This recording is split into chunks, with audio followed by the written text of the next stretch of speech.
Господа, вы все прекрасно знаете портал по подбору новых автомобилей от официального дилера, который называется Автоспот.ру. 100 раз вам про него рассказывал. В данном случае мы можем понять, допустим, сколько стоит эта машина. Можно залезть в конфигуратор, долго разбираться, искать, где они вообще есть, сколько ее стоит собрать под заказ, или просто зайти на Автоспот.ру и сразу узнать, у какого же дилера стоят какие комплектации, и самое главное, что в наличии. И самое главное, какие на них сейчас уже действуют скидки, акции и подарки, потому что сейчас осень, а осень — это время рвать когти, распродажи, дарить какие-нибудь там уже в зиму, думать про резину и все прочее. И также можно сделать с любой машиной, которая вас интересует. Какую бы вы тачку не захотели купить новую, сначала зайдите на Автоспот.ру и посмотрите, где ее можно купить выгодней. Все ссылочки на портал Автоспот.ру, естественно, будут в описании под этим видео.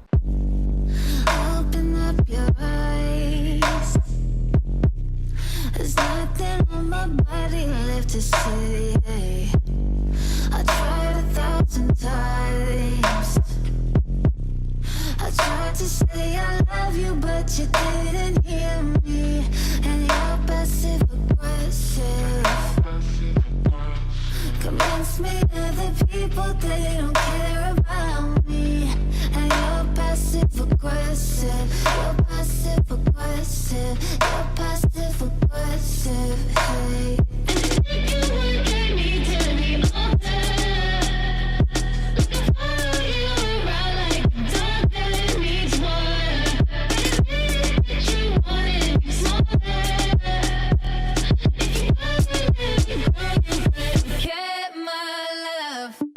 И действительно, господа, да, все та же машина, та же заставка и даже то же самое место. Музыку вставим ту же самую, нет? Ну давай, да, и та же самая музыка была отличная. Вы спросите, Костя, а какой смысл делать то же самое еще раз? А я ваш вопрос вот так возьму, мимо себя вот так направлю прямо в BMW. Пацаны, действительно, а смысл делать то же самое еще раз? Хотя это абсолютно новое, казалось бы, BMW, притом это всего лишь рестайлинг. И как мы понимаем, кроме фар, решетки радиатора, по-моему, щитка, приборов, и надо думать даже, чего еще, практически все остальное осталось тем же. Это все та же самая BMW 7, правда, за немножечко другие деньги. И, кстати, этому есть объяснение, потому что здесь стоит немножечко другой мотор, которого раньше здесь поставить было нельзя, и он ей чертовски подходит. Сегодня в видео BMW 750 LD. И надо сразу уничтожить эту морду. Это, по-моему, первый случай в истории вообще моего канала, когда прохожие, говоря мимо, глядя на мою машину, сказали, что ноздри говно. То есть вот так нас еще как клиента не унижал вообще никто, мне кажется. В том числе и дизайнеры BMW. Там даже какой-то человек из BMW писал целую какую-то отдельную статью, в которой он рассказывал, почему же ноздри у BMW теперь настолько большие. А мы все знаем, что оправдываться — это лоховство. Поэтому почему они такие большие, мы искренне не знаем, они абсолютно не идут. Более того, когда я уже это заметил, я думал, знаете что, вот неделю поезжу, пройдет.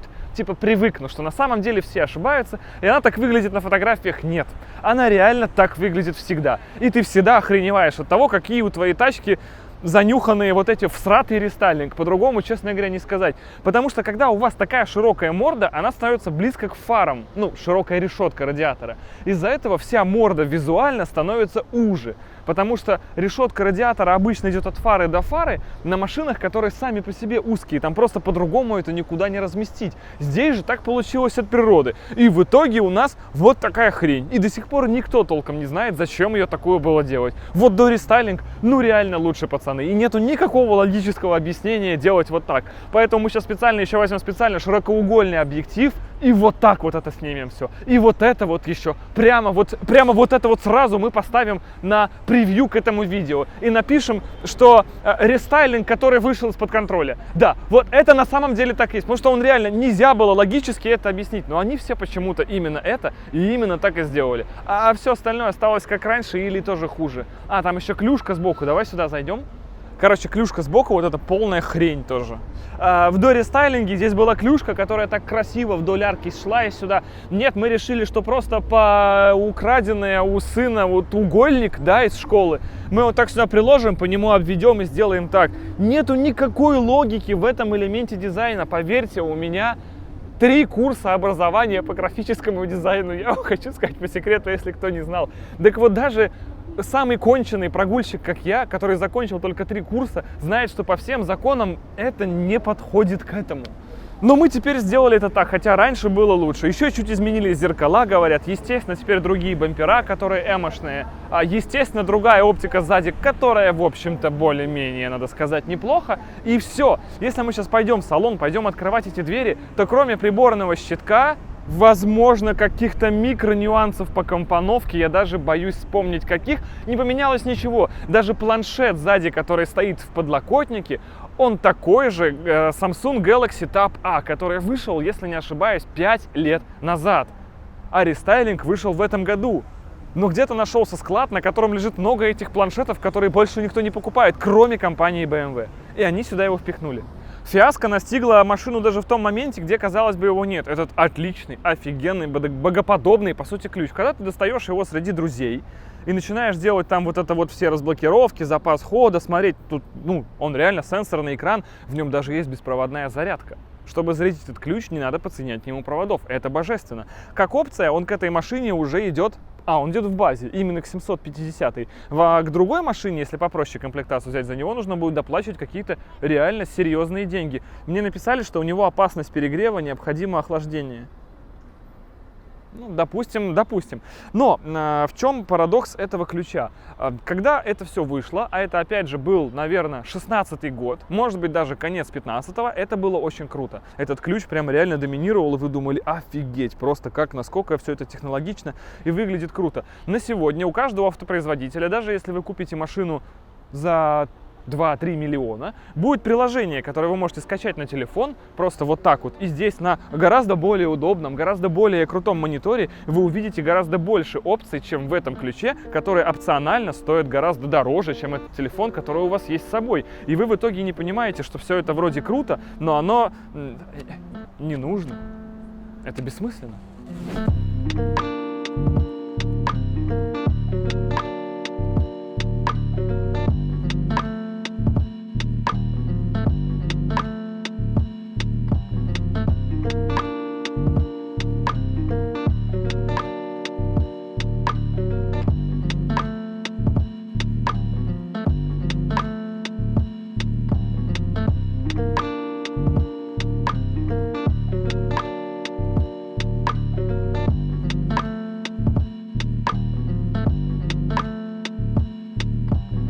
О хорошем, господа.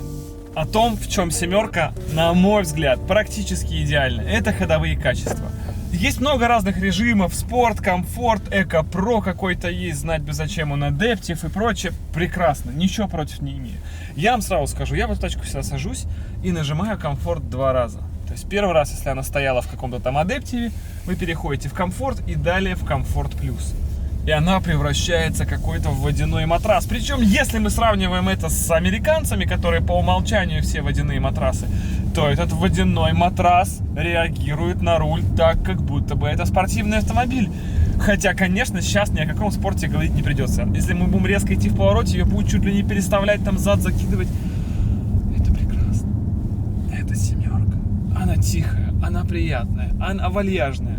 Эта машина могла быть такая же крутая, как S-класс по комфорту. Но чуть-чуть она до S-класса по комфорту не дотягивает. Сейчас я вам объясню все прям очень наглядно. Вот мы едем, впереди загорелся красный. Мы подъезжаем, останавливаемся.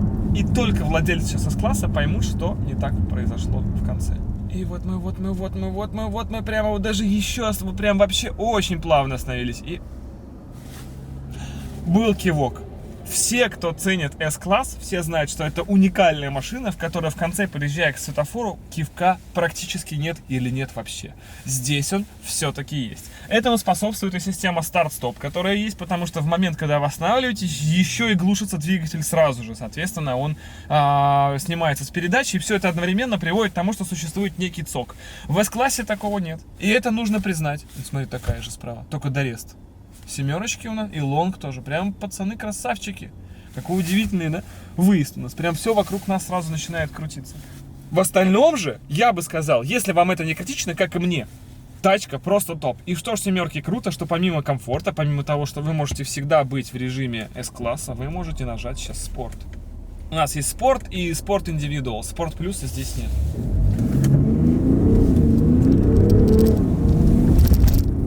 Обалдеть! А мы поймали, по-моему, люк еще на повороте. При этом тебя сзади не болтает особо, как я понимаю, да? Блин, никакой вальяжности. Все, руль такой жесткий стал. Он прям налился, ну, это прям круто. Ну-ка еще коробку спорта переведем. И реакция на педаль неплохая. То есть, если мы сравниваем это спорт-режимом, который мы вот недавно в Volkswagen в одном тестировали, это, конечно, не сравнить, потому что это все-таки реально BMW. Это у нее быстренько обратно в Comfort Plus. И когда ты из спорта переходишь в Comfort Plus, она прям такая едет, такая... Ее аж отпустила.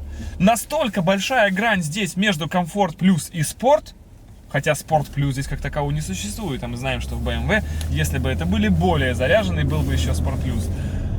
Они есть, а здесь нет. И вот это есть главная гениальность этого автомобиля. Я вам могу рассказывать еще про вот это вот управление жестами. Ну, пожалуйста. Вот. Управление жестами. Вы можете переключать треки, можете сделать какой-то там еще тычок, который вас сразу приведет в режим без звука или наоборот его обратно включит. Есть еще новый жест, который, по-моему, здесь... Ну, я еще их просто не изучил, но это реально работает. Но это работает. Есть еще вот такой жест, который почему-то приведет вас в навигации. Треки теперь переключаются вот так. Или вот так. Это, кстати, не очень круто, мне больше тычком нравилось, но тем не менее, это реально круто. Вы к этому настолько... Это абсолютно ненужным кажется, но когда вы к этому привыкаете, трогать кнопки уже кажется петушиным поступком. Ну, действительно, потому что их не хочется трогать. Вы сразу прямо вот... Да. Адаптивный круиз, все возможные опции, двойные стекла, очень тихо, классно, все супер. Она идеально на ходу, она настолько идеальна, что тебя это удивляет. То есть ты вот прям вот, мы сейчас какие там люки, вот стыки, смотри, вот, ну вот. Вот мы не поворачиваем руль, мы прям по всему этому едем. Она прямо плывет, она прямо красавица, она замечательная. Очень люблю я семерку. Семерка это всегда отдых, господа, это всегда шикарно. Но есть и косяки. Подогрева лабаша в семерке не может быть никогда. С этим вопросом я даже связывался с представительством BMW России. Я сказал, как сделать мне подогрев лабаша?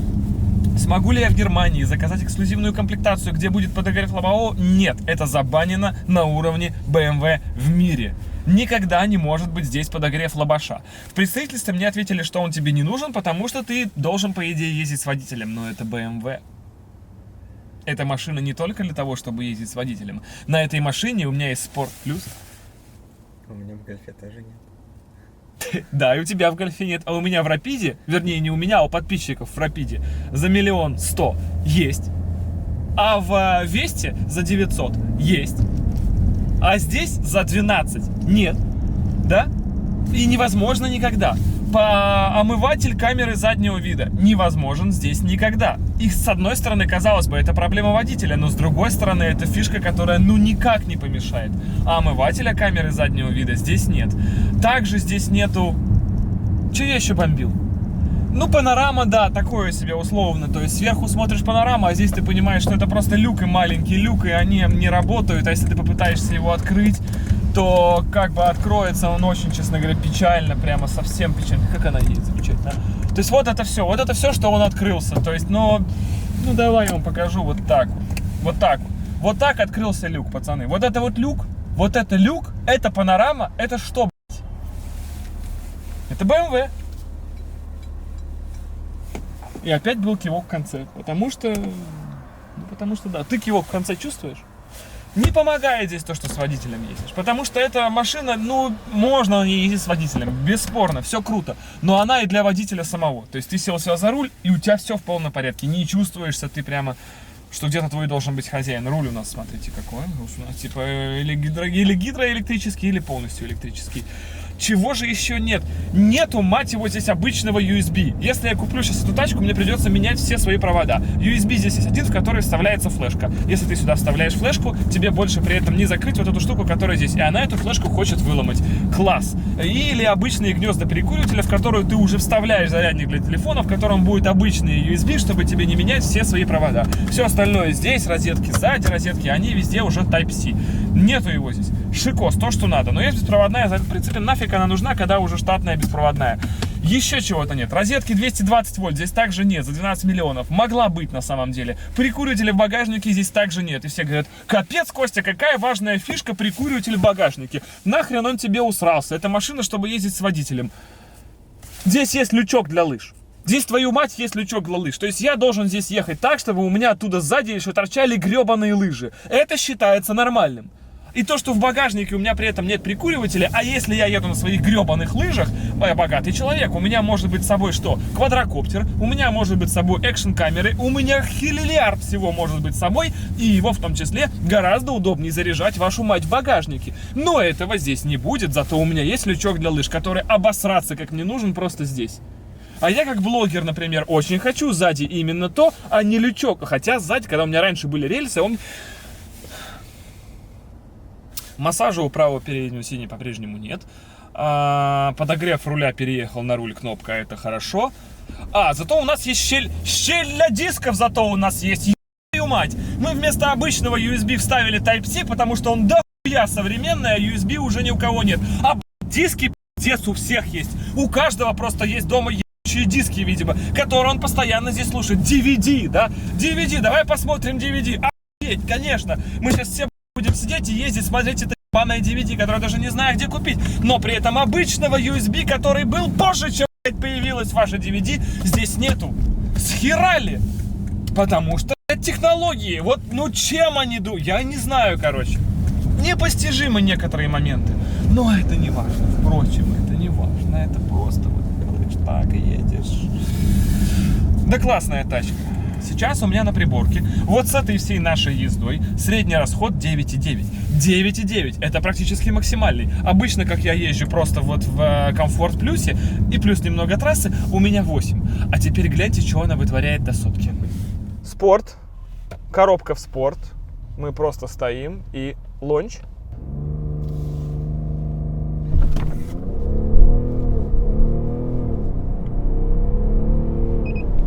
В 4,8, да. Так что в 4,7 я поверю. В 4,7 я реально поверю на этой тачке. Это неплохо. Да. Это сейчас у нас 19 градусов, и мы ланчевали второй раз подряд. Удивительным образом она ланчанула. Второй раз подряд неужели третий лонч даст? Это какая-то будет уникальная BMW. Третий не должна дать. Нет, не дала третий лонч, да. Да, прямо вот, да, ей плохо, да, 5,3. Ну, да, это BMW. Да, и 3 ланча подряд, я согласен, что это уже борщ. Но 4,7 я поверю. Ребята, 4,7 при расходе до 10, а обычно 8. Вот это я называю прямо продакшн. Это производительный, капец какой производительный, капец какой прикольный мотор. Забегая в будущее, мы сразу сделали уникальную вещь. У меня живет друг во Франкфурте. Он имеет доступ прямо к самым новым технологиям BMW. И он сразу себе заказывает то, что еще даже не поступило в продажу. Так что мы у него взяли рестайлинг 2030. Эта машина появится на дорогах только через 10 лет, но сегодня этот добрый человек предоставил нам свой автомобиль, чтобы мы уже сразу знали будущее компании BMW. Если вы говорите, что сейчас эти ноздри большие, так нет, поверьте. И увидьте то, что вас ожидает через 10 лет. И понятно, что можно обсуждать всегда, вечно долго думать, хорошо это или плохо. Мы решили выгнать эту машину на улице. Он-то ее никуда не гоняет, потому что, ну, сами понимаете, секретная разработка, камуфляж и так далее. Но мы нарушим эту табу и выставим эту машину прямо в центре Питера и посмотрим, что думают и говорят о ней люди. Или, по крайней мере, как они на нее реагируют. Может быть, им понравится, да? Ведь да?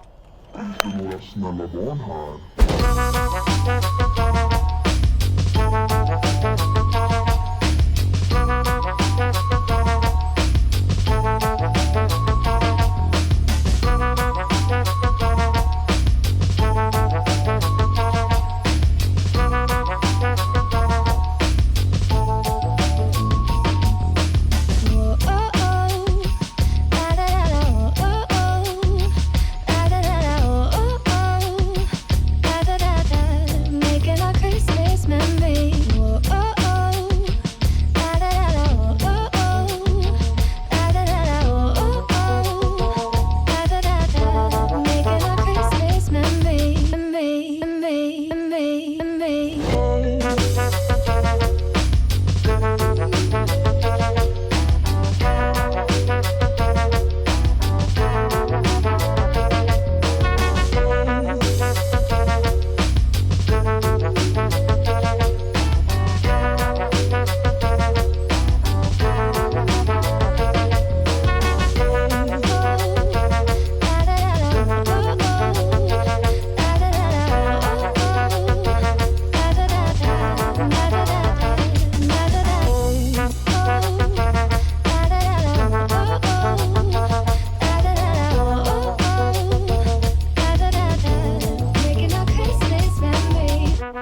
Короче, семерка, ребята, это все-таки лонг. Я даже с непривычки провалился сюда, потому что не обнаружил подлокотника. Казалось бы, да, мы сидим в обычной машине, вроде бы как, но есть плюс монитора. Это не раздельный задний диван. Ты трогай там давай. Кати меня, шеф. Но мы можем откинуть подлокотник, и несмотря на то, что все-таки не максимальная комплектация и раздельного дивана нет, но уже появится что-то интересное, уже появится планшет. И все-таки это лонг. А если это лонг, то что мы можем сделать? У нас есть одна кнопка, вообще это делать все одной кнопкой. Вот так вот. Ну-ка. Продолжает ехать. Вы смотрите, и поднимается вперед. Планшетик. Планшетик, причем я могу, наверное, вытащить. Кстати, он что-то вытаскивался, а в последнее время не вытаскивается. Я не врубаюсь, почему. А там все у нас что-то происходит, смотрите. Слушай, реально не вытаскивается планшет, капец. Продолжает, он просто уже где-то. Ой, подножечка моя выезжает, любимая. Вот, теперь шикос. Я тебе зеркало перекрыл, да, правое? Ну так, чуть-чуть. Чуть-чуть, да? А, ты знаешь, мне вообще все равно. Ладно, ну погоди, это еще мне здесь начало. То есть мы как бы еще можем сделать как-то, по идее, лежечку. Я же могу оформить, не? А, похоже, здесь-то и не смогу. Видимо, не раздельный диван. И больше она уже не ляжет. А ведь так хотелось, чтобы прям еще как-то, и чтобы тут что-то. Ну, неплохо, вы знаете, все равно очень неплохо, очень неплохо. Или все это прям стихийно убирается с одной кнопки, и я уже сижу более-менее нормально. Ты давай езжай туда, и еще массаж я себе включу. Во! Это прямо чил. Причем для заднего здесь пассажиры еще есть такие приятные подушечки на подголовнике. Еще я могу сделать так, еще я могу сделать так. Еще я могу сделать так. И как уже говорится, ребята, проблемы крестьян царя не беспокоить в таком режиме. Это вообще топчик. Дальше, знаешь, что походу? У нас нет пульта. Потому что он у нас явно должен быть. И под него даже здесь есть отформовка. То есть вот тут прямо очень похоже, что должен был быть пульт. Потому что я сейчас в своем режиме не дотягиваюсь до монитора. Но я что-то вроде не расстраиваюсь. Вообще офигенно еду сзади. Супер. Просто супер. И почему не вытаскивается... Вот два, где пульт и почему не вытаскивается планшет? Ведь я его уже даже на этой тачке вытаскивал. Но, видимо, что-то случилось. И учитывая, что когда вышел рестайлинг, у Samsung уже выпускались более новые планшеты, можно было сюда поставить его. Но нет, его не поставили. Ну ок, что. Да, у нас еще, знаете, что неудобно? Допустим, я хочу зарядить телефон, и у меня был бы с собой провод. Во-первых, это опять же только Type-C провод, то есть обычных USB сзади нигде нет. Во-вторых, все находится, HDMI, все порты находятся вот тут. Есть первое неудобное место, есть второе неудобное место. Но вот, да, не лучшим образом они располагаются. Скажем так, есть другие производители, где делают все это просто вот здесь в подлокотнике. Или здесь еще шторка открывается и так далее. Здесь у нас только подстаканник. Возможно, я уже плохо помню, в комплектации с раздельным диваном, с которым вот такой со столиками, это все будет исправлено, потому что эта консоль сюда просто выходит, поэтому все порты сюда вынесены. А тут подогрев тоже можно включить как из планшета, так и придется лезть сюда. И вентиляцию, и здесь же печечка у нас регулируется. Она, кстати, была выключена. Я тут страдал. Нет, сзади даже по моему голосу видно, что все сугубо вальяжно. Прямо вот сложно. Сложно докапываться до заднего ряда. Только бы вытащился бы планшет. Почему он не хочет вытаскиваться никак? Видимо, что-то не так. Ну окей, едем дальше.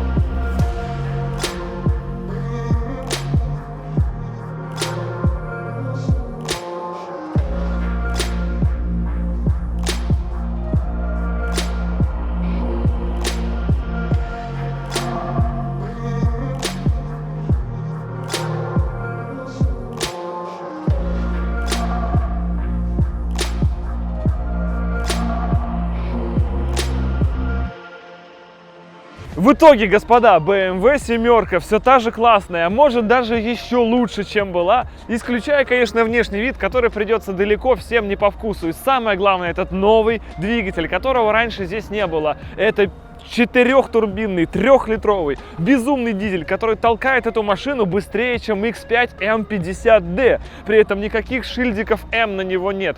Но на секундочку, это же еще не максималка. Вот данная комплектация, у меня есть доверенность на право управления этим автомобилем, которое мне выдают в пресс-парке. Там указана стоимость автомобиля 11 миллионов 700, по-моему, 10 тысяч рублей. 11,7 миллиона за эту машину. И это не максималка. Нам не хватает еще раздельного заднего ряда, как я говорил. Нам не хватает функции, чтобы она парковалась с брелка. Знаете, есть такая фишка, я вам говорил. Еще не хватает, по-моему, опциональных М-тормозов. Ну, М-руль, М-пакет. Не знаю, возможен ли он в этой комплектации, но его еще можно кинуть. В общем, я верю в 12 с хвостом, прямо уверенных 12 с хвостом за эту машину. И это получается очень недешево. Очень недешево. Учитывая, что перед вами стоит тот человек, который ездил на 740 ЛД, который ездил на 760, то есть это самая быстрая семерка в истории, которая едет 3,7 до сотни, и который ездил на 750.